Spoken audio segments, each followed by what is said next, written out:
Well, hello, ladies and gentlemen. Welcome back to my channel, or welcome to my channel.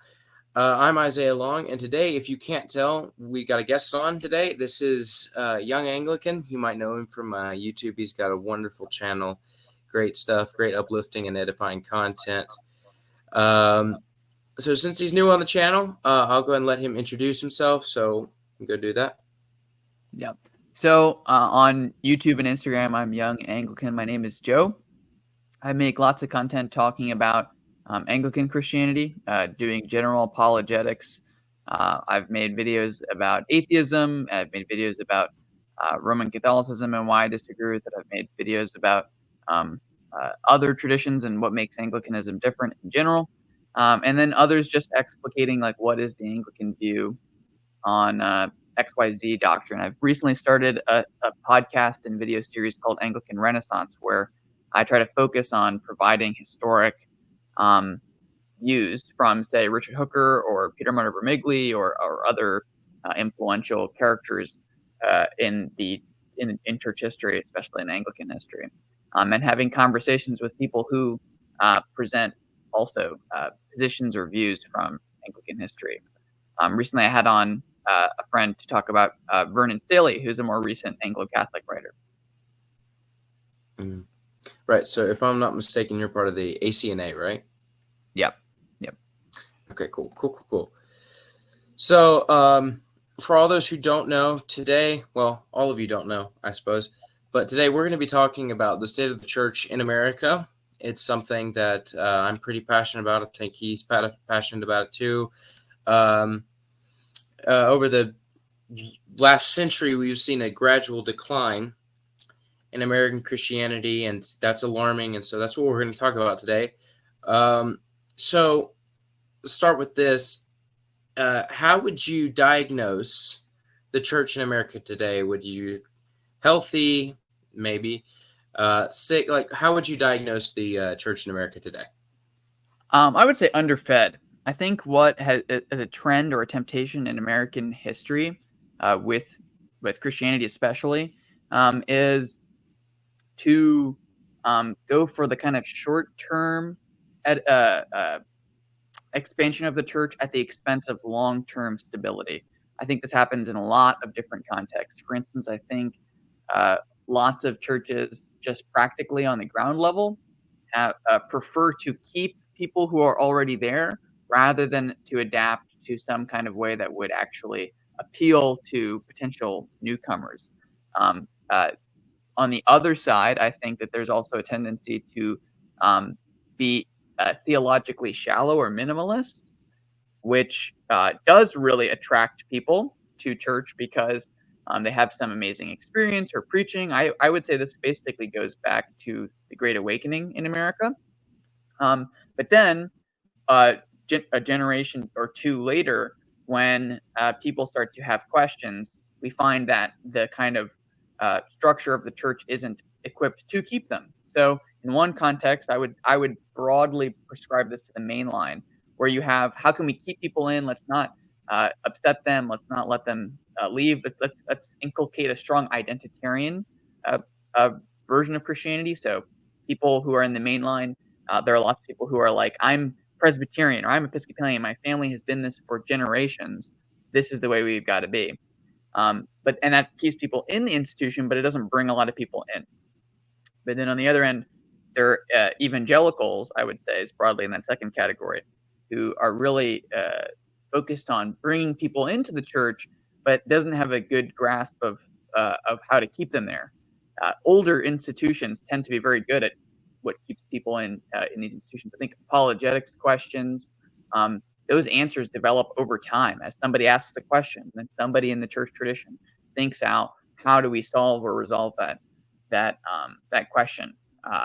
Aquinas, it was 1,200 years after the foundation of the church. So until Aquinas, there were lots of difficulties that really had to be hammered out in a lot of ways. But then when he solved some, random question, now we've got, how does Aquinas answer this question? And that's a valuable asset, whether or not, Aquinas is infallible. Obviously he's not, but it's still a valuable asset for people who have difficulties in the church. And I think that the peculiar problem in America is that those two forces, in my opinion, evangelicals and mainline people, have completely are just distinct entities. So they don't even counterbalance each other. They just do their own thing in their own space, and they don't create a kind of lively um, uh, Christian atmosphere in the same way that a healthy, living, embodied church would, which would be, um, I would just say most of Christianity until at least the 20th century had a good combination of both. Um, I think the parochial view of churches. So if you go to like Scotland or England or even Italy, um, even churches that aren't episcopal in structure have a kind of parish system where uh, you can divide up the map of Scotland and say, here's where this minister's like jurisdiction is, if that makes sense. Mhm. And I think in previous times, if somebody in that area was falling away from the faith, the minister would have had the license to knock on the door, ask him how he's doing, like try to keep this person catechized and involved. In America, we've always had a weirder positive but also negative model, which is instead of one parish minister who can divide up the whole country, you have a bajillion pastors competing for the same parishioners, which has meant that there's been more success in making people Christian and keeping them Christian. We have a much higher rate of people identifying as Christian. Belief in God is higher in America than it is in European countries. But it has definitely meant institutional competitiveness rather than cooperation, rather than rather than disparate forces complementing each other. Instead, they compete with each other and point fingers and say, "Oh, this is what you're doing wrong. Oh, this is what you're doing wrong," and they don't really grow. So it's made institutional Christianity very weak in the United States. Right, right. And if remember, you said this goes back to the Great Awakening, the first Great Oh yeah. Awakening, which was a for those who don't know, was a big move. Although I love Jonathan Edwards, and he was one of the greatest preachers to ever live, in my opinion. There was a strong move towards individualism and that mindset, which is right for a place like America, which is practically built on individualism. So Mhm. I'm going to ask, in your opinion, do you think the move towards individualism kind of, let me make sure I get my words correct, this move Mhm. toward individualism, do you think that um, uh, helped I guess you'd say, the decline of the church, or make the church go down faster, in your opinion? I definitely say that, and I think the root of it. So, funnily enough, a lot of people will trace American individualism to like this kind of founding fathers deism, Enlightenment philosophy. I think there was concord with that movement in American culture, but I have a video about an early pastor shortage. It might be on one of my live streams, and that's where I would trace this issue to. Actually, I don't think it's unrelated to churches. So for instance, in in 18th century America, uh, uh, early 18th century, so like I think it's actually like 1690s, early 1700s, a Church of England minister named Thomas Bray came to the United States to survey what the state of religion was, and he realized there were a bunch of problems, and he was really upset about. So he wrote back to the Church of England to basically complain, and he noticed there's not in theory most of these American colonists should have been a Church of England members, and he was saying, there's just not enough ministers that are sent over to the New World, so most people either don't attend Sunday services or they make their own ministers, and he was identifying this as a huge problem. And the heresies that he lists off that he sees are really common are misunderstandings about the Trinity. Um, Credo baptism, he says, is starting to become popular because Baptists don't really have a high view of ministers, so they were very okay with just like finding a random guy who can preach well and making him into a minister. He also says Congregationalists do fairly well, although he points out that in the areas where they were in charge in the North, they still had high standards, and so they still faced. They're basically like a normal church, I guess you could say, where they didn't have an overabundance of ministers, but they had an appropriate amount. His main concern was basically in Pennsylvania, Virginia, the Carolinas, Maryland, Delaware, parts of New Jersey. He says just don't have enough ministers. And then the worst part, he would say, is when you have these traveling ministers show up at a congregation, the parishioners are so used to having total control over their parish that they don't like ministers telling them, "Oh, actually, your theology is wrong." This, that, and the other thing. You're messing up about the Trinity here, or you guys don't understand the Eucharist or whatever. You're trying to correct them. They just don't accept it, and then they'll kick them out. And there's no structure in America at the time to stop them from doing this. This was a problem basically for the entire 18th century. So much so that right before, or a couple of decades before the Revolution, Virginia, as the state government, or the House of Burgesses, starts requiring attendance on Sundays and starts trying to use government force to stop people from kicking ministers out of Church of England parishes in Virginia, because people just want to do whatever that they can. And so that, I think, is kind of the beginning of this radical, even you can see the beginnings of democracy there. You can also see the beginnings of individualism. Like, who are you to tell me what I'm supposed to believe, basically? People have a new sense of independence, right? They can literally start their own lives, as opposed to in England, where about 2% of the population owned land. In America, it's 33%. That's an incredible difference. So I think they definitely felt that they had a much larger license to control ideas in their context. And if somebody, it made them harder to reprove, it made them harder to correct, and so they kind of just appealed to whatever they wanted to hear. Now, what I would identify retroactively as having been a positive was, for instance, the Methodist movement, Jonathan Edwards, in the Great Awakening, actually used rhetoric and used the stuff that did naturally appeal to people. So, like, sometimes showmanship. Benjamin Franklin, for instance, commented positively about George Whitefield's preaching. Even though Benjamin Franklin didn't believe in Christianity, he still attended them because he thought they were interesting and pleasant and fun. And he paid him tons of money, actually, to continue preaching. But then those ministers, I would say, were Orthodox Christians. They were teaching correct doctrine, and they just kind of adapted to their setting to great success.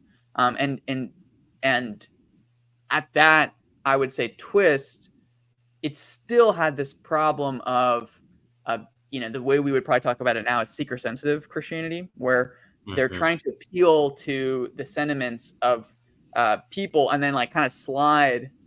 I wouldn't say actually these original Great Awakening guys are, but people do this now, where they kind of try to slide Christianity under the door instead of just presenting hey, this is what Christianity actually is. I would basically say up until the Jesus movement of the 70s, where people are trying to say, how you're hippies, but even being a hippie, you can still love Jesus. So no big deal. You can show up to church in flip-flops.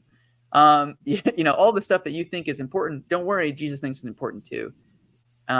Which is successful in a numeric sense. It creates large churches and people identifying as Christian. But it makes them very hard to catechize. It makes them very hard to connect to deeper traditions, submit to religious authorities. And I think that really is the beginning of the death of institutional Christianity, because even the Christianity that thrives ends up being very not institutional and very not. It doesn't show up in the public square and say, here's what we believe and we demand to be respected. Instead, it says you couldn't tell the guy who goes to Day Springs mega church or whatever from the guy who's a complete secular. There's nothing different about them. and they don't have a Dayspring International as an multi-site megachurch, which accidentally reinvented Episcopal polity, isn't any different than like a cool social club that sometimes entertains people and sometimes happens to have a statement of faith in their website that says we believe the Nicene Creed, maybe. And I think that's meant yeah. It's been positive and it's been negative because, like I said, Americans are much more likely to self-identify as Christians and to believe in things like biblical authority than most other Western societies. So Europeans, Australians, New Zealanders, I think they're called Kiwis. Americans, in a weird way, because our Christianity has adapted, has meant that, yeah. Yeah, it's funny you bring up seeker-sensitive churches because I used to be in one. I moved to, for people who don't know, I haven't talked about this much on the channel, but for people who don't know, I moved to Texas in 2019. Gosh, that was a long time ago. I moved to Texas in 2019. We went to a church that I won't name that was very seeker-sensitive. It was a formerly Baptist church, but it had removed the Baptist label and pulled out from the SBC because they said that they didn't want to offend anyone with the title.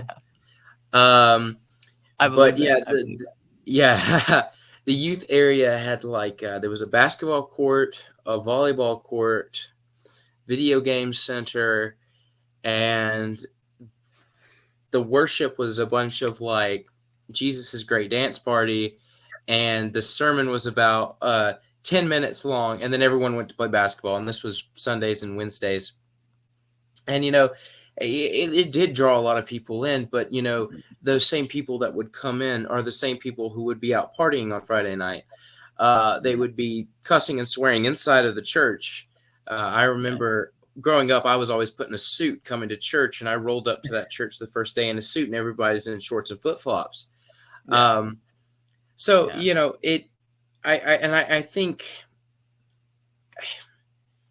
it was very similar for me coming from, I think, Judaism. This transition was weird. So for those who don't know, I grew up in conservative Judaism, which is like the middle between Orthodox Judaism and Reform Judaism. And going to shul every day, you have to wear black suit, everything. You have to wear the tallis and all the different stuff. And I won't get into it, but it's very long services in a language you don't understand. That's what I was used to for religious services. There was definitely no video game arcade stuff in the synagogue. I had to sit for 3 hours, and I was lucky my mom let me bring a book to read during services. And then, so when I became Christian, the only Christian services actually that I had been to before I started going regularly were a Roman Catholic Mass that was more trad bent. I didn't know this at the time, but that was where I had been, and a Greek Orthodox service. It just happened to be the services that I had gone to in high school when I was first exploring Christianity.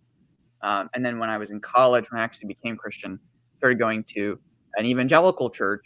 And I showed up, I dressed in a suit and tie and everything, and everything. And, the woman who's now my wife, who was taking me to this church right after I became Christian, like started giggling when she saw what I was wearing, because she's like, "You're going to be disappointed when you see what everyone else was wearing." And, in this church, and it's like flip-flops and flannels, and people brought coffee, which, by the way, I always think like, oh my gosh, if I brought coffee into synagogue, like it would have been I probably would have gotten hit or something. But it definitely, I think, because here's my thought with like the Jesus movement stuff. I think people understand that the gravitas of a sacred space by those kinds of things, and what that does is it prepares you to receive, to learn. Because if you don't think that this space, these people have anything to better than you, like they don't require you to dress well, they don't require you to doing this stuff, you're going to hear what they have to say. And if you like what they have to say and already agreed, you're going to be like, great, that was awesome. Thank you for giving me that pep talk that I came here for. And then you're going to leave. But if they start to say, hey, actually, the things you believe are wrong, and you might need to change, you're going to be like, well, who are you to tell me that? And it's like, well, actually, that's the whole space is for your growth and your kind of humble submission to the sacredness of this space, and to the weight of the tradition that's being put before you, to the authority of Scripture, and to understand that the guy who's standing at the pulpit probably gets it a little bit better than you do, at the very least, and that you owe him some kind of respect. I remember early on at a Bible study, we were reading Hebrews, and there was this line about submission to authority, and he literally says, "Submit to the elders that are before you." And the people in the Bible study were like, "Oh, but what if he's abusive? What if this, that, and the other thing?" And their immediate response was, I mean, I was surprised, because nominally the people in the room should have accepted something like biblical infallibility and the inspiration of Scripture. But they just started pointing, oh, well, here's all the exceptions for that, so that their knee-jerk reaction to hearing about authority and respect and all the other things was to like weasel out of it. And I think that that's done a lot of damage to at least to the institutions that are involved, if not also to the feeling of a sacred space. Like, I think what a lot of people don't realize about the point of the service, which, it's funny, because if you look at like the Protestant Reformation, everybody in that time is arguing about the way the liturgy should work should reflect what heaven looks like. And the more traditional, maybe more Catholics would be like, oh, we've inherited the liturgy traditions are more like heaven. The Presbyterians were saying, or the Reformed guys in Geneva were saying, oh, no, the Bible describes what heavenly worship looks like. This is how we have to do this. Nobody's having that argument anymore in these churches. They're just saying what will bring people in. That's how we should orient our worship service. That's the concern about what's going to happen here. And I don't think people are sitting in Hillsong and thinking this is what worship in heaven is going to look like. That's not the impression that they're getting from that situation. And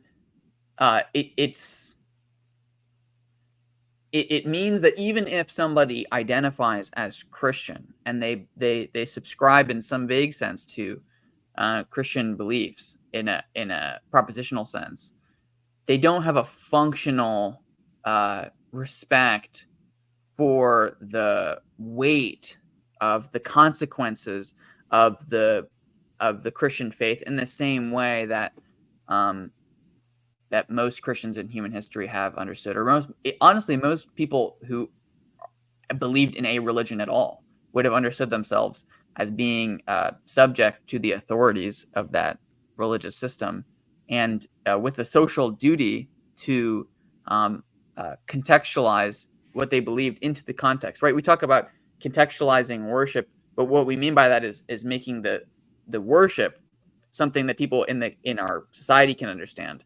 The reverse is often what contextualization meant for most Christians, which was, how do I make a public space able to understand what is going on in my church service? How do I make the public understand what Christianity is? How do I make the public, instead of the other way around, about modifying the worship space so that the public doesn't have to change so that it can show up? Yeah, and talking about that kind of like almost anti-authoritarian mindset there, I remember very keenly, I think this, and in my experience at least, this is extended almost to God as an authority as well, because I'll never forget this. One of my first Wednesdays in that particular church, they were doing a basketball tournament after a 10-minute sermon, which of course, as you do, because that's what I go to church for. They were doing a basketball tournament, and I remember one guy was like, they lost a game, started swearing and cussing, and man, he was dropping every cuss word in the book. And I remember I said to him, I said, I mean, I was just a little 7th grader, so I didn't really think of anything talking to a high schooler. But I was like, I said, you really shouldn't talk like that in the house of God. Mm-hmm. And even though it looked nothing like anywhere God would dwell, but I said, you really shouldn't talk like that in the house of It's a good God. instinct And nonetheless, yeah. yeah, he said, don't you understand? He said, God is, he said, what was it he said? Oh yeah, he went into a mini lecture about how God wasn't really an authority. He was just my friend. He said, do you not know that Yeah, God is my friend? God is my, that yeah, was the first time I heard God is my homeboy, which is a yeah. phrase that I abhor now. Uh, Yeah, but yes. this kind of Problem is flippancy that that towards, person on a poll says they're Christian, and they say that they're a classic Christian. They might even identify as a conservative Christian, but they don't have any real subjection to the dogmas of Christianity. right. And so this kind of flippancy towards the sovereignty of God and who God is and who he's revealed himself to be. And when I'm talking about that, I got a video coming out about this soon. When I talk about that, I love to go to Isaiah 6 and how he sees the vision of the Lord, and his first reaction is not, "What's up, my G?" His first reaction is, "Woe is me, I am ruined."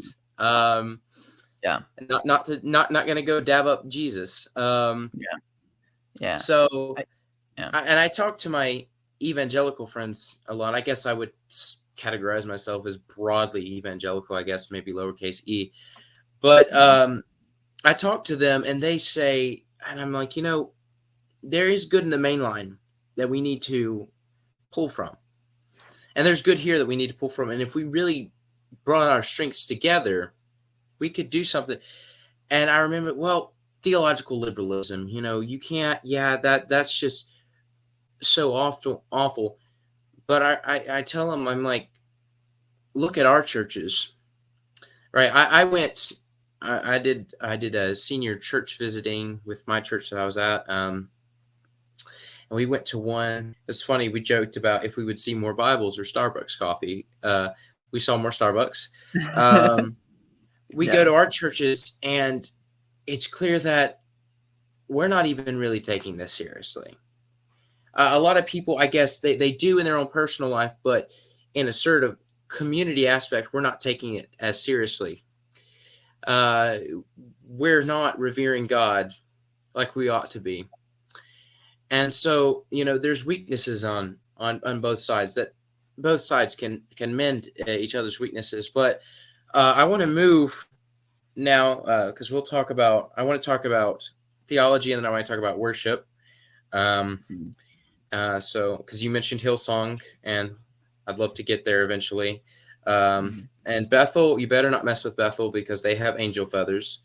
um so with theology, a lot of the decline starts in the 1800s, and you can really line that up a lot with theological liberalism.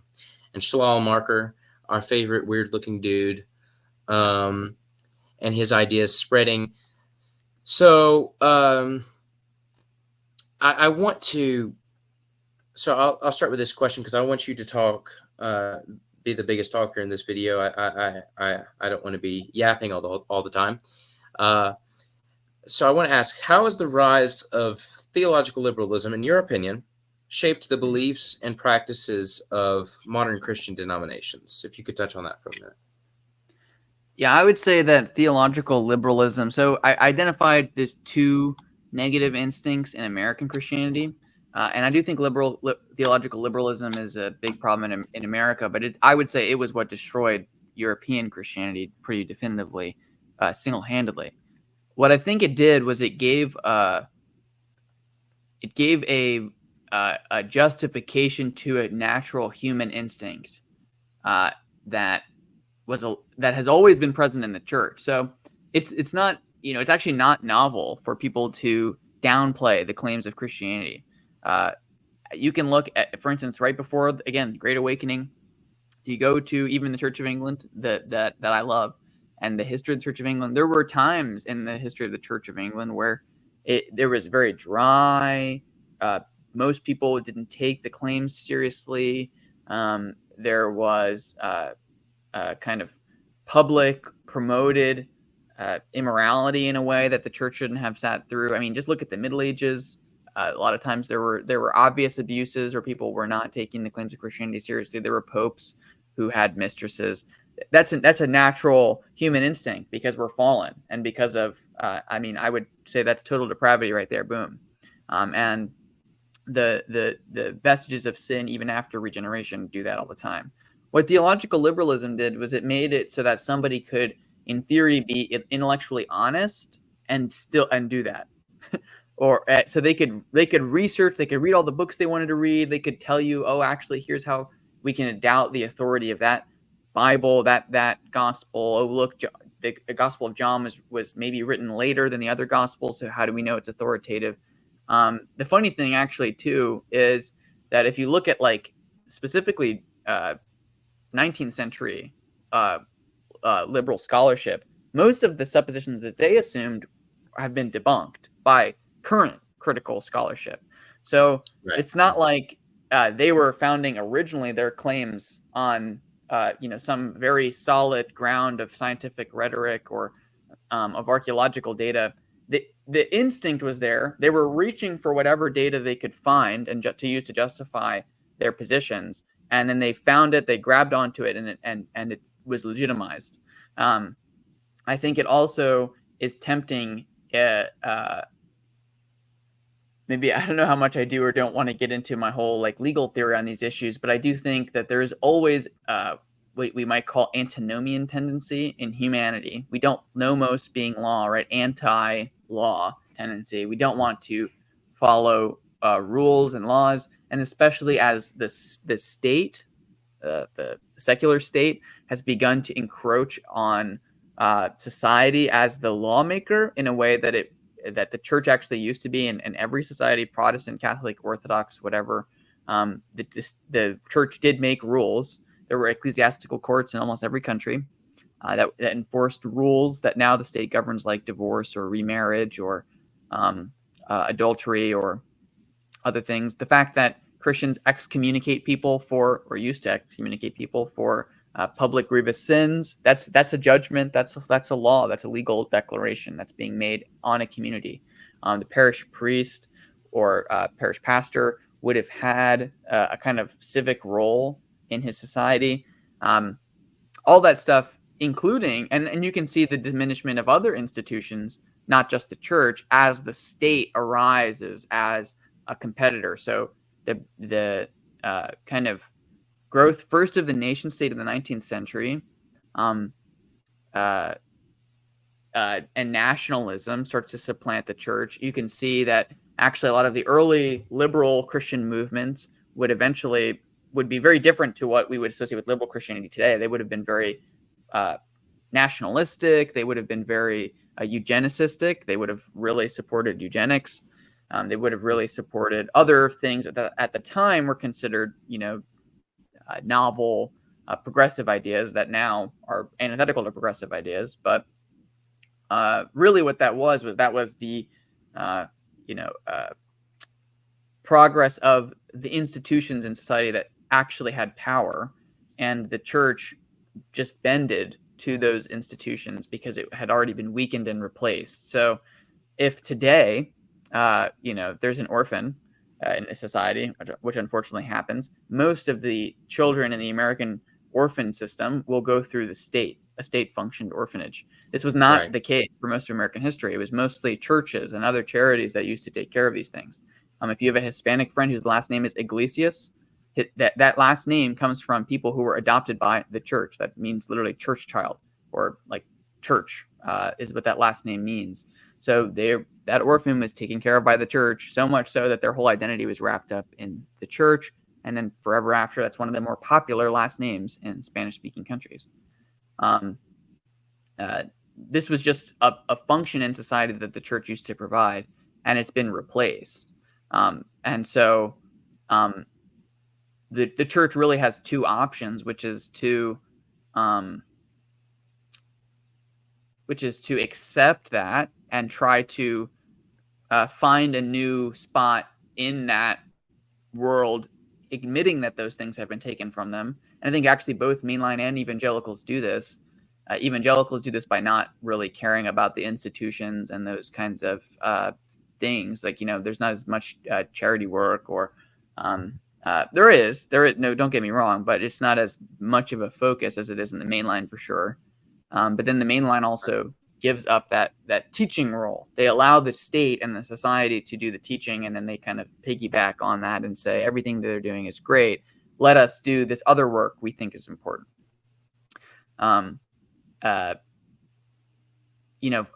don't think it's a coincidence that, for instance, when Catholics came to the United States in droves, they had to set up their own parallel schools. Why? Because the public school system, which was in theory nominally secular, was so influenced by the people who ran it, and those people were so influenced by their Protestant pastors that the implication was if those children went through public school, they would become Protestants. And enough of that happened that to scare people into starting a parallel school system, that you can go almost any zip code in the United States, you're in range of a Catholic private school because of that.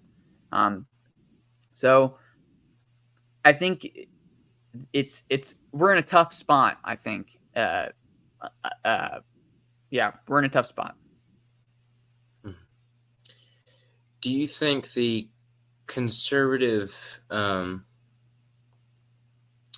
guess, because I had a lot of people talk to me, and I listened to a couple podcasts from a couple people who are Southern Baptist who've talked about how this year they had the law amendment get shut down, which would have banned female pastors.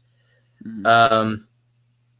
Which the whole story surrounding that is interesting. But they had people ask them, like, is it time to leave the Southern Baptist Convention, which speaks to this broader conservative tendency to just run away. Do you think that that's played a part in the advancement of theological liberalism, and it's moving through the mainline churches seemingly so quickly?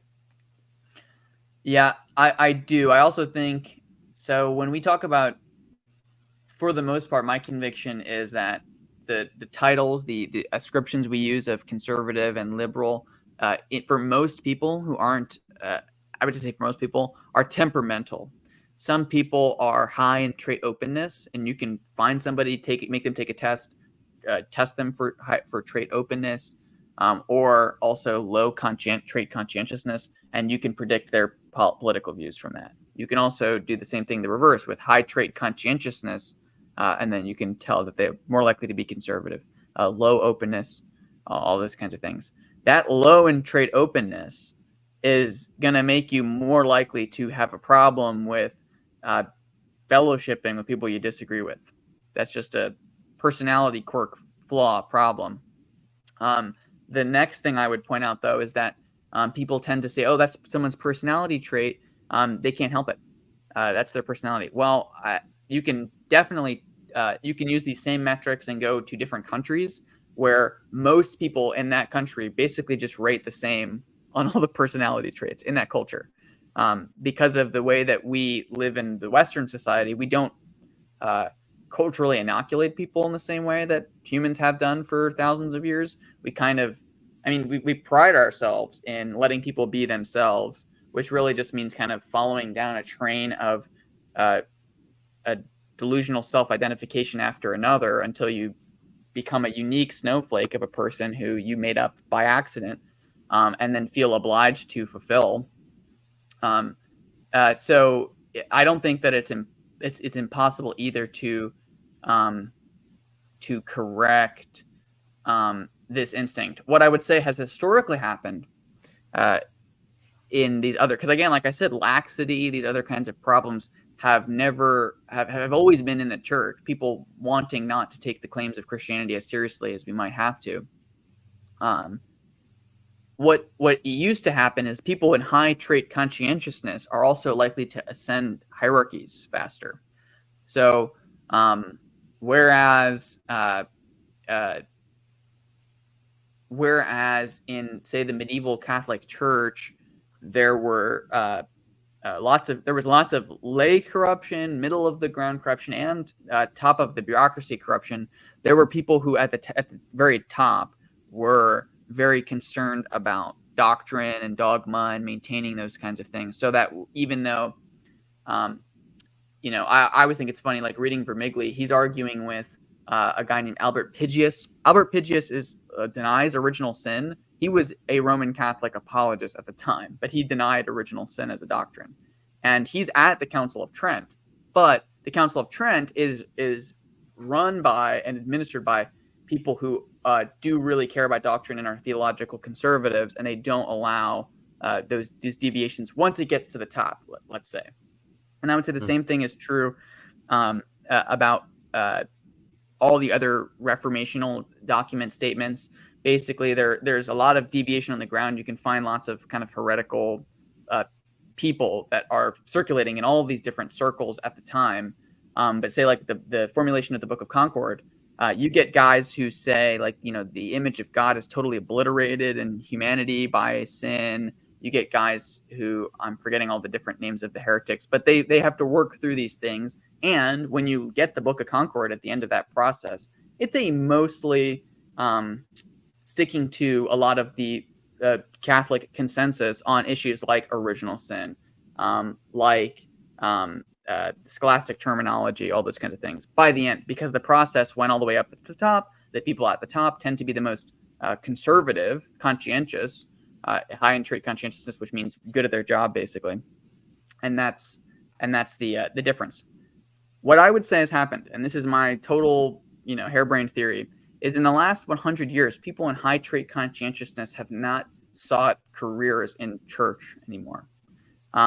Something I've always noticed is if you're high in trait conscientiousness, your goal, if you were ambitious in most of Christendom, that would have meant you could have a very reasonable, serious career in the church that would have fulfilled your ambition, let's say. Once the decline of the church begins, as an influential institution in society, people with high who are very ambitious aren't going to seek careers in the church. And people who are low in trait conscientiousness tend to be people who are high in trait openness, which is what is codes for being liberal in all kinds of ways. And I think this bears fruit. I'm not an Episcopalian, but I have my wife's family is Episcopalian. They've been Episcopalian for generations. If you just talk to anyone in the Episcopal Church, they will tell you there is a serious leadership issue. Even the people who are in charge are very bad at their jobs. Like they just functionally, whatever you want to say about their theology, they just functionally cannot do the job of being a bishop or whatever very well. And that also hurts the institution. I would say from most people that I talk to who don't think theological liberalism is the problem in the main lines, they think it's just, we have a bunch of bad leaders. We have a bunch of people who can't do their jobs. That's the problem. That's the problem. That's the problem. And we need people who do these things. People who are high in trait conscientiousness are less likely to get stuck over words and like vocabulary problems. You can see this basically with playing itself out in what we might call like, woke identity politics, which is like, you can't say this word in this context and that, whatever, blah, blah, blah. Someone who's high in trait conscientiousness is going to want, and fun fact, people who are autistic tend to be high in trait conscientiousness. So imagine a little bit of a parallel there. Someone who's going to be like, wait, but they didn't mean that in an offensive way. So why are you upset? Versus someone who's high in openness is going to want to sympathize with the person who's been upset by the language, regardless of the, quote unquote logic of whether or not they should or shouldn't be upset by that. Those kinds of things really bog down a bureaucracy. If you're worried about the feelings of every single person in your care and your charge of who you're supposed to be managing, rather than trying to be task oriented, that's also going to mean you're going to bend a lot more. And what is bending? Well, if somebody in your, say, you have someone who wants to be clergy in your denomination, but they are struggling with same-sex attraction. Someone who's high in openness is going to prioritize the feeling for that clergy person and sympathizing with them. Someone who's high in trait conscientiousness is going to be like, well, they're going to be very bad at doing the job of spreading Orthodox Christianity, so I don't care. They shouldn't get the job. That's the concern. That's just the emotional ease of what they have to do there. So I think it's also not a coincidence that the Puritans, let's say, is a good example. The Amish are also another good example of this. That reclusive, successful communities whose goal is to have a very strong identity in propositional ideas. So the Puritans have Puritan theology. They were so upset about the status of the Church of England, they had to leave the country. They went to the New World, and then they started a whole society. They were also renowned for their ridiculous work ethic.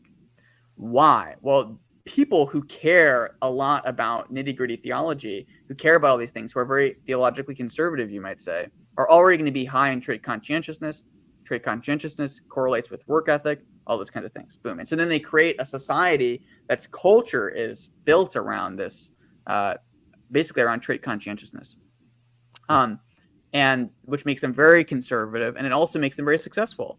So Benjamin Franklin was able to observe that through his travels through England to America and all these different parts. He was actually born in Boston to basically a genealogically Puritan family that had like 8 or 10 siblings, and he just had a bunch of them. A huge family, okay?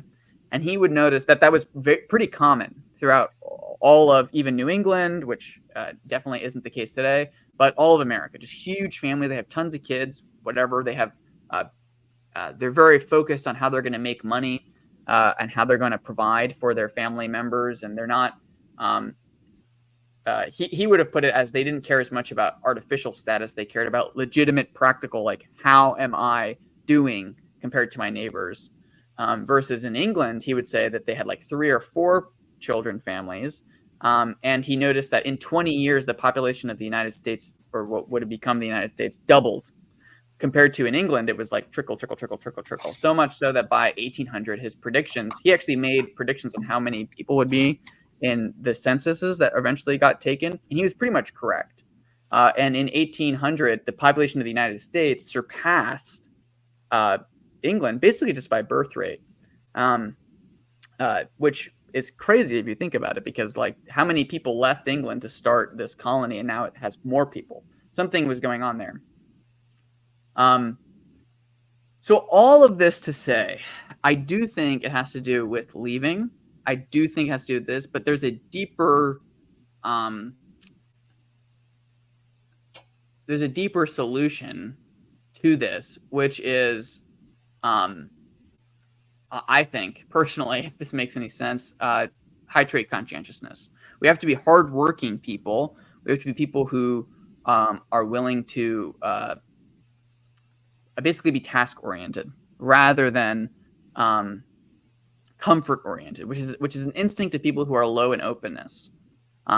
So in a weird way, the perfect reconquistador would be high in trait openness but just slightly higher in trait conscientiousness, right? So much so that he would be he wouldn't explode. He wouldn't have difficulty being uncomfortable in a room where he knows everyone disagrees with him. But he's still very task-oriented. So he doesn't just cave and become high in trait openness and just say, yes, all of this diversity is okay of opinion. We there still has to be that desire for orthodoxy. But that's a serious hurdle, I think, to overcome. Yeah, I could probably talk about that for like 2 more hours, but I'll spare you the time. Yeah. Well, I don't want to keep you too long. I'm very grateful for your time. I want last question before we move into talking about worship here for a little bit. Do you think that the influence of dispensationalism and rapture theology upon the quote-unquote conservative Christians or evangelicals has made it harder to I guess, or heightened the conservative tendency to run away and leave and not want to engage in these fights? Do you think it has heightened that? Why or why not? I think it's probably a feedback loop a little bit, right? Where if you are having difficulty engaging with the culture, you're going to drift more towards ideologies which say, oh, that's fine. You're supposed to lose here. I always think of the John MacArthur clip of him saying, we lose. Here on earth, we lose. Yeah. It's all about losing. And it's like, if you think that, then when you do lose, you'll be like, whew, no need to worry there, folks. That's all part of the plan. And then in addition to that, there's no attempt to fix it. If you think you're supposed to win and you're not winning, that's going to be another problem for you intellectually. I think actually Redeemed Zoomer is a good way of putting this as a argument for amillennialism, because the post-millennialist thinks it'll all happen on our own turn. It won't really be up to us. It might look like it's declining now, but eventually we're going to win. Don't worry. And a premillennialist is like, oh, we're supposed to be losing.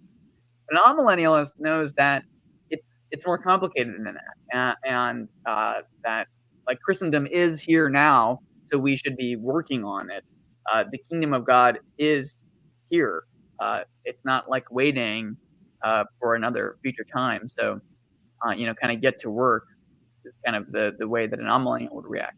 And I don't think it's a coincidence that most, and not all, but most classical Christians have been amillennial for most of what we would call Christendom, especially, right? That like post-Constantine period where it was obvious.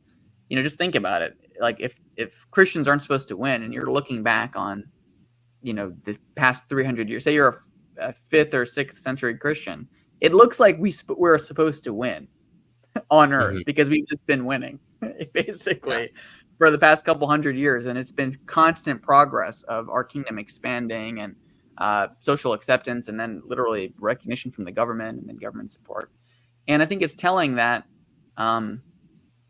there, despite what a lot of kind of Baptists will say now when they look back on the history of Constantine having being a bad thing and a negative, no one at the time was upset that the state was helping them. They were like, great, that's another boon to the church. Let's move on.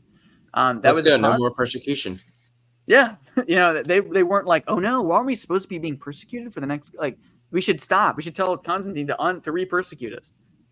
That was not the instinct.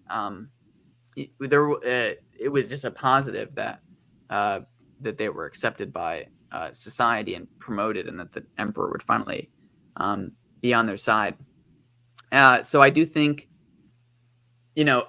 something I've always felt about specifically, and I don't want to get in any trouble with Baptists, but the problem with the main line, I think, is that it concedes to a specific type of urban monoculture, and it tends to bend in ways that make those people feel comfortable.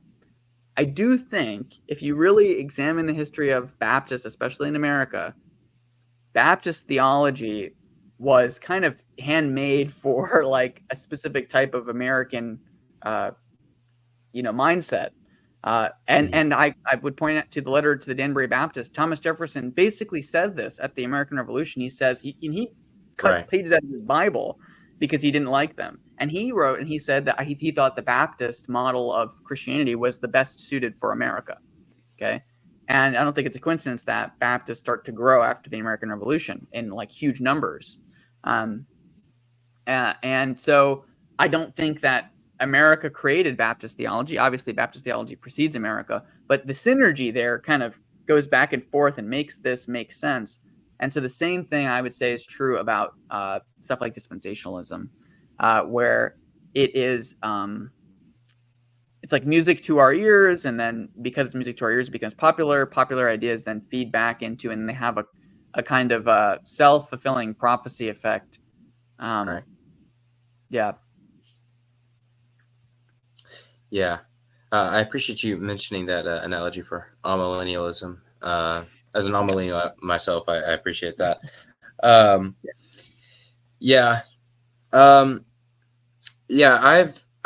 noticed that a lot is, particularly with my evangelical friends, you'll see even some of the leaders in the evangelical world going liberal, and there's a great book coming out, which this isn't paid, but I'll promote it anyway. Shepherds for Sale is a great book that's coming out talking about that.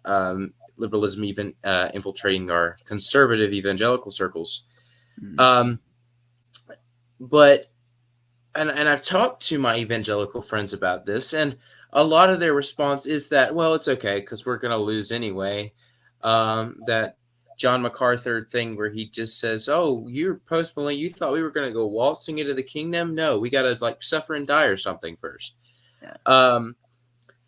So and I think it's just that surrender mentality of like, man, and that mentality of, man, things were better when we were all getting persecuted and we were having to hide in our houses and worship under the cover of darkness. And I think that has fed into a lot of the rise of liberalism, because if you think that if you're just so willing to wave the white flag, you're not going to fight as hard as you would if you were. So in my case, I'm millennial. I say, I don't know if I'm going to win or lose. I probably won't see the fruits of my labor in my lifetime. I mean, Athanasius never saw the fruits of his labor. But so I don't know if I'm going to win or lose. So I'm going to get off my butt and I'm going to go work as hard as I can for the kingdom.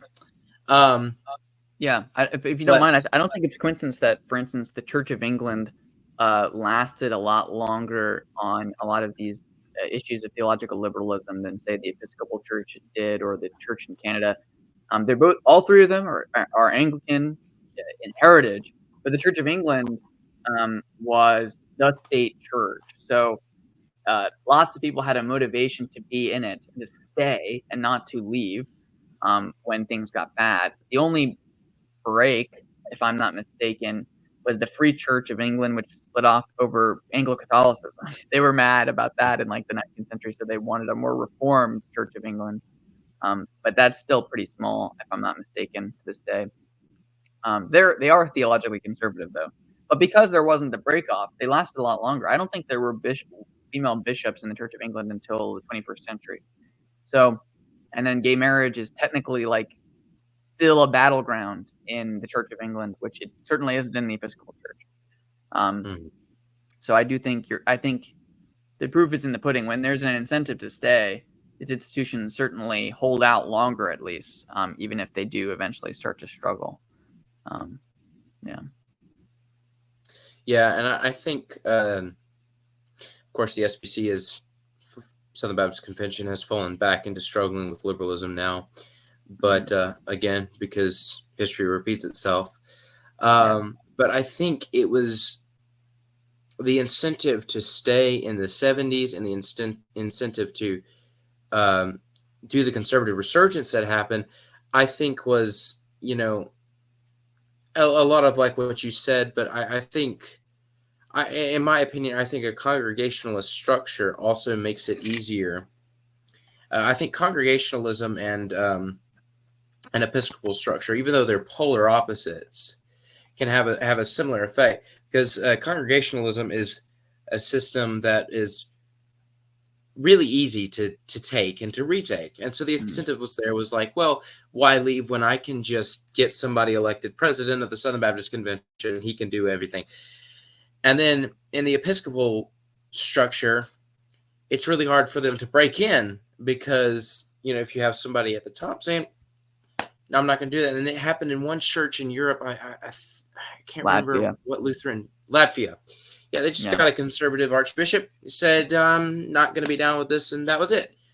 So, of course, it's a battle in every generation. And, I think even though they're diametrically opposed, they both have strengths in fighting off liberalism in the way that, I guess, a Presbyterian system it has to be more widespread in the Presbyterian system. There has to be more both top-down and bottom-up support for something at the same time. You can't just have one or the other to fully kind of permeate the institution in a Presbyterian system. Right. Yeah. Because the in case everyone didn't see Redeem Zoomer's 30 million Happy Presbyterian Revolt Day posts on July the 4th, America's government is kind of set up like the Presbyterian government, so you do have that system. But by the way, if someone starts a Presbyterian Revolt Day comment chain, I'm gonna lose my mind, because I've seen that about 30 times now.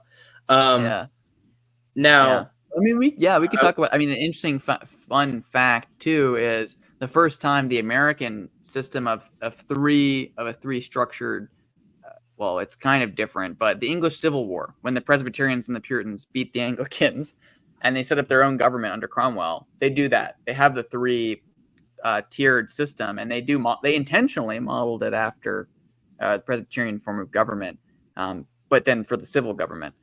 And then that was like a noted influence on, say, Madison, who when he's literally when he was writing the Constitution, he would carry around with him pamphlets from previous constitutions of different states. One of them was the Commonwealth in the English Civil War. I mean, he would also carry around like the Venetian Republic's constitution and stuff, and then he would just be constantly studying them. So it was an influence, which itself was based off of Presbyterian government. Even if Madison wasn't a Presbyterian, he was being indirectly influenced by a bunch of really Presbyterian theocrats, right? Who set up the government in the English Civil War. Yeah. Majority of our founding fathers who were Christian were Episcopalian. I think George Washington would be the biggest one of that. Washington's a man I admire greatly, although I think his theology was wrong. Respectfully. Yeah. So I want to talk for a little bit for this last part of this discussion, which has been wonderful, by the way. Thank you so much for being on. It's been about worship. Now, of course, in conservative churches, worship looks a whole lot different than in the liberal mainline churches. You know, I go to Billy Bob's church on Sunday and I get the rock band singing, I don't know, Reckless Love or something heretical like that. And then I go to Pastor Susan's cathedral and I hear the organ player and I'm like, good grief, that's nice. So could you kind of explain why there is this separation in worship styles between the mainline and the conservative evangelical churches? Could you kind of explain that for our audience? So in my opinion, part of this has to do with what it means to be Christian in the different positions that they're holding. So in one sense, to be a Christian and evangelicals are right to recognize this, is a propositional statement. The Nicene Creed is a bunch of propositions you say yes to be Christian. That's part of the faith. You have to believe a certain set of doctrines. But on the other hand, Christianity classically is a participatory identity. So you have to be in the body of believers who do things a certain way. I think, for instance, a lot of the questions people have or the difficulties people have with understanding justification, how it's used in the New Testament, can be resolved when you understand that justification means whether or not you're included in the covenant. So when people see, it seems like James and Paul disagree, right? Well, what Paul is talking about is, in most of his epistles, is justification before the eyes of God. So ontological being, are you justified, period, in the eyes of God? Are you in the covenant community? Okay, in God's opinion. But then James is very clearly talking about a scenario where somebody comes up to you and says they have faith. They say they're in the community, but their works don't show it. And then the community aspect, which he's addressing, how does the community react? And to James, that's tangled up with, that's related to the same issue Paul is talking about. So they use the same language, but it's still a different angle of that issue of justification before the eyes of the community, before the eyes of people, not before the eyes of God. But really, that was them, identifying this difference in propositional and participatory Christian identity. Paul is talking about, do you believe? Do you understand? All this stuff. But James specifically says that even the demons believe, but there's a deeper kind of participation that we have to actually have in the Christian community. And again, all Christians have known this. A lot of people want to say, "Oh, Protestants and don't care about the community." If you just read Calvin's Institutes, he talks a lot about this and the importance of the Christian community and participation and union with Christ, all these different issues, which were the effect of communal activities like, say, taking the Lord's Supper. But the liturgies, the reason that liturgy was so important to, again, all the different sides in the Protestant Reformation, including uh, uh, the Calvinists, the Zwinglians, the Church of England, that was one of the major disputes was how are we going to do liturgy in this country? The Puritans wanted to do it one way, and the High Churchmen wanted to do it a different way. Even when they were both reformed in theology, the important issue As they was should how. be. What did you say? I said as they should be. You said they were Yeah, reformed. I yes, said as they yeah. should be. So like Richard Hooker. Richard Hooker is perfectly reformed. If you read anything he says, he's lining up pretty much with the reformed guys who came before him. But he's still defending the practices of the Church of England over and against the Puritans. That's the important thing for him. And because everybody involved knew the importance of how these practices shape the people in the pews. So flash forward to today. The unfortunate reality is we've separated the propositional Christianity, which occurs in lots of conservative spaces where you have to believe all these things, you have to have the right statements on these different things to be a Christian, but the participation doesn't matter. You don't have to actually be a part of, I imagine we would disagree on how we would shape this out ecclesiologically, right? But as an Anglican, I would say you have to be a part of a valid diocese with the bishop, priest, deacon. You have to have the fullness of the sacramental life. We would probably agree on the formulation of you have to have a valid preaching of the word, valid administration of the sacraments, and church discipline to be a valid church. And that's important. And I don't know if you would hold to kind of presbyterial succession, but the idea that there's continuity with the Christian communities that came before you. You can't just become a minister of your own accord. You can't just start your own Christian community in isolation from other Christian communities. You have to inherit a way of doing things to maintain your Christianness, if that makes sense. So the liturgy functioned in that way for Christians for most of church history. And in the mainline space, what they've done is they've said the participation of these traditions a lot of the times is what makes you an identitarian. It makes you able to identify as whatever it is: Presbyterian, Episcopalian, Methodist, Lutheran.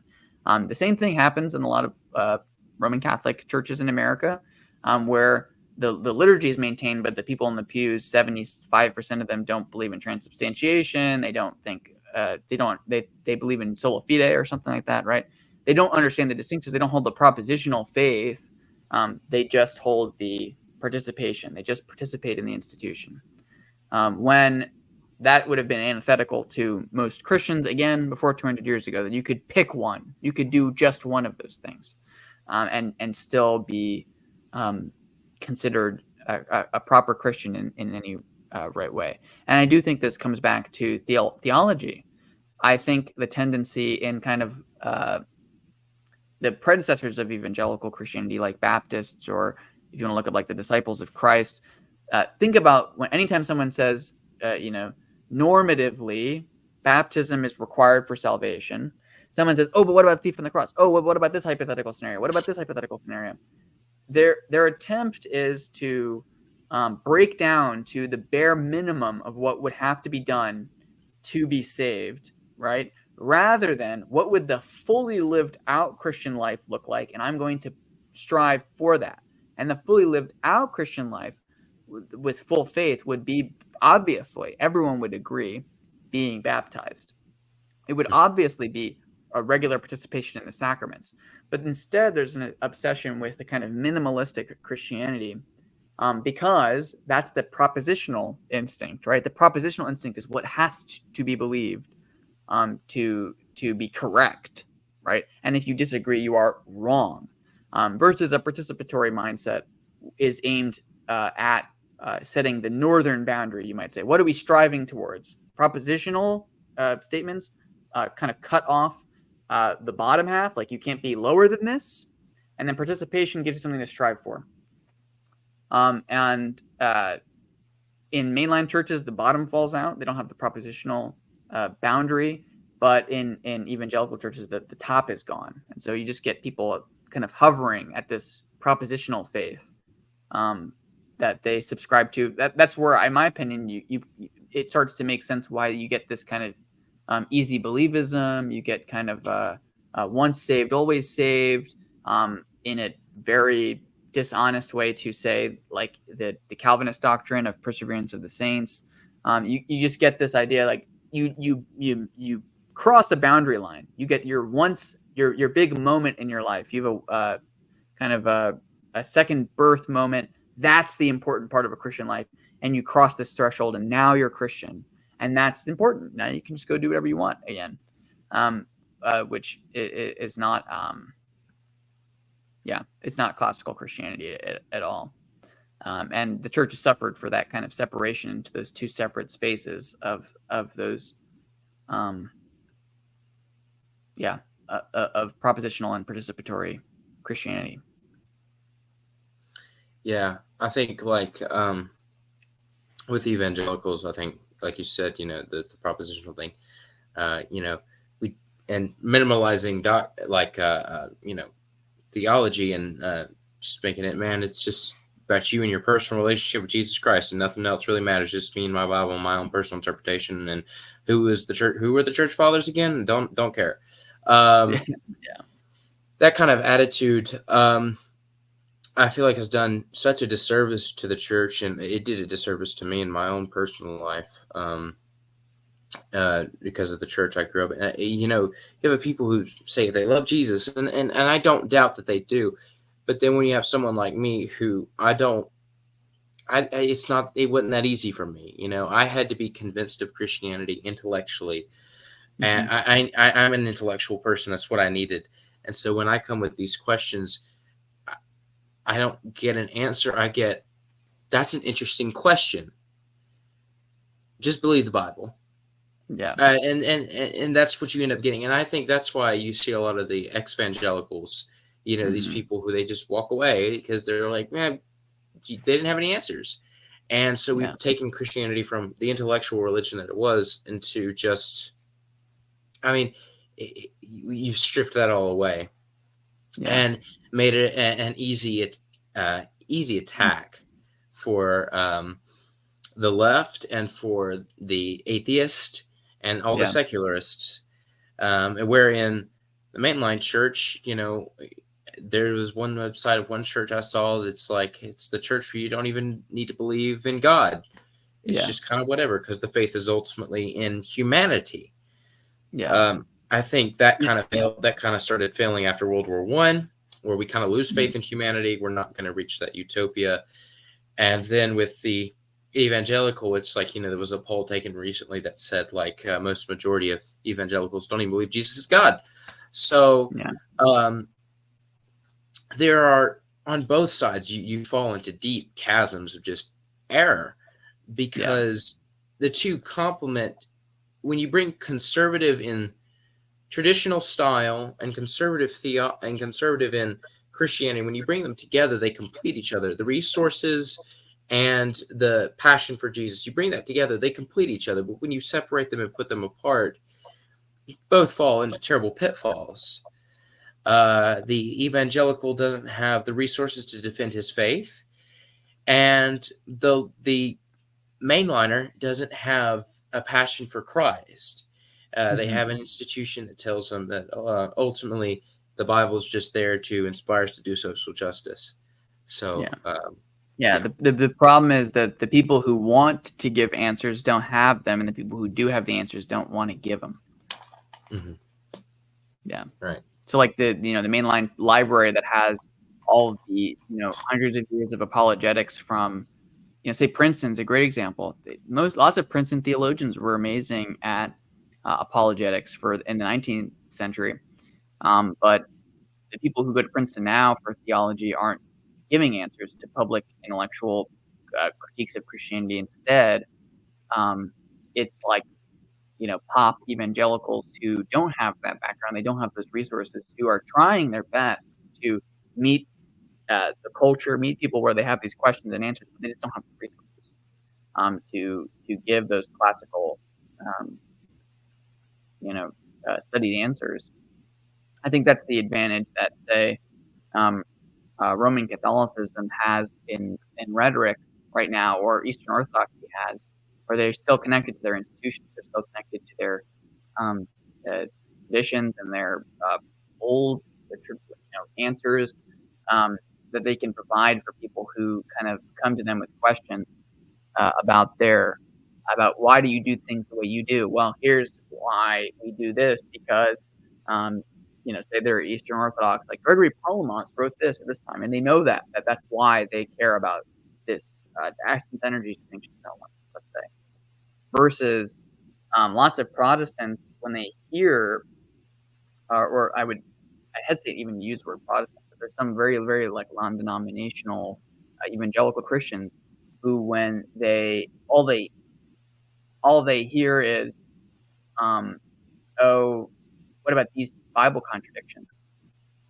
And they're like, "Wait, I've never heard that the Bible has alleged contradictions," and they've never heard the counter to those questions. They don't even know that those Bible contradictions were answered, 1,000 years ago or the alleged contradictions have been answered 1,500 years ago by medieval theologians who noticed the alleged contradictions and resolved them very easily, without issue, and they didn't have any problems with that.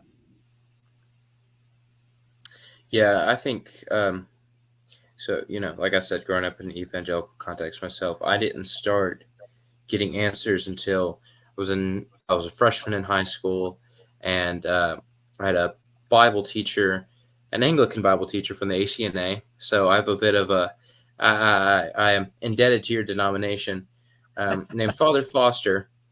Mm-hmm. And Father Foster's an incredible man. I still have contact with him today. He's Anglo-Catholic, so I'm sure he's rather upset that I went the Reformed direction. But he is a wonderful man, and he was the first one that I would give my questions to, and he would be like, "Oh yes, well, Saint Augustine answers this, and and give me this answer," and I'm like, "Huh." So then I would just start bringing him my questions and just start, this means this, and this is this, and this is not a contradiction because this is this, and Thomas Becket or Thomas Aquinas says this. And I was just astonished. And I was like, holy cow, there are, and I'm sorry, cows aren't holy, but I was like, wow. Yeah. There are answers to these questions. Yeah. So I think, and I think, again, part of it too is also the evangelical tendency to disconnect from church history and not want to be connected. And I think if a lot of these questions have already been answered by church fathers. A lot of stuff. I mean, I could debunk half of the Arian evangelicals by using on the incarnation. Yes. And another, I mean, a big problem too is it's basically fideism. A lot of times what you'll get, which is just believe because you have to believe, which again was like absolutely not the position of any Christian or any Christian who wasn't being criticized. I mean, if you go into, again, Reformation era polemics, there were Protestants who were arguing that Roman Catholics were fideists because they just had to submit to whatever the hierarchy said. But the irony now is that it's kind of weirdly switched, where you get, again, very, the Protestants of the Protestants, people protesting Protestants, people who left, some Methodist church to go to Calvary Chapel, whose kids grew up without realizing that they're even in a denomination. They've become the thing that the Protestants were criticizing. They've become the fideists. They've become detached from church history. Again, the Protestants invented the phrase ad fontes. They invented patristics. Lutherans coined the term patristics. They were saying, oh, actually, we need to get more historical. We need to be more immersed in the church fathers than the church is right now. The church is too immediate in their opinion. That was the problem with Roman Catholicism, was that they had just accepted issues that had been thought up in the 1200s as dogma, and it's like, well, this doesn't go back farther than Aquinas, or this doesn't go back farther than these guys. We have to be rooted. We have to stay rooted. And now the unfortunate reality is that because of kind of evangelicalism, Protestantism is synonymous with being unrooted and not caring about what the church fathers said and the history said. Right, which is ironic considering John Calvin quoted the church fathers over 800 times in his institutes. Yeah. So I think a lot of this would be remedied if we get back to church history. The call of the Reformation wasn't a call to start a new church. It was, let's get back to where we were before corruption had been allowed to take place. So I think the issues with the church today just speak to the need for the Reformation in every generation.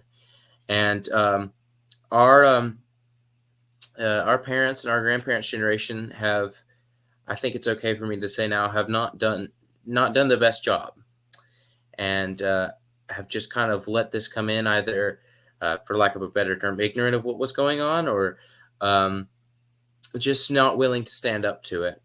And we're at a point now where the line is not being drawn in the sand, but in the concrete. We have to stand up. It is that time now. Semper reformanda, reform and always reforming to the Word of God. So I thank you for being on. This has been a real pleasure to have you on. I've been wanting to do this for a while now. Honestly, didn't know if you'd get back to me on email. So I'm really, really happy that you did. I hope we can do more of these in the future. It was a real pleasure to have you on, man. Yeah, I love this conversation. I think it was great. Thanks for having me on. Yeah, man, of course. So if you like this, make sure to like and subscribe. Subscribe to Young Anglican as well. It'll change your life. Make sure, if you didn't like this and you disagree with us, to leave me a hateful comment in the comment section, because nothing brightens my day more than seeing that. My favorite comment from the last video was no creed but Christ, with a wink. So that's my favorite comment from the last video. Y'all better outdo it next time. So thank you all for watching, and I will see you next week.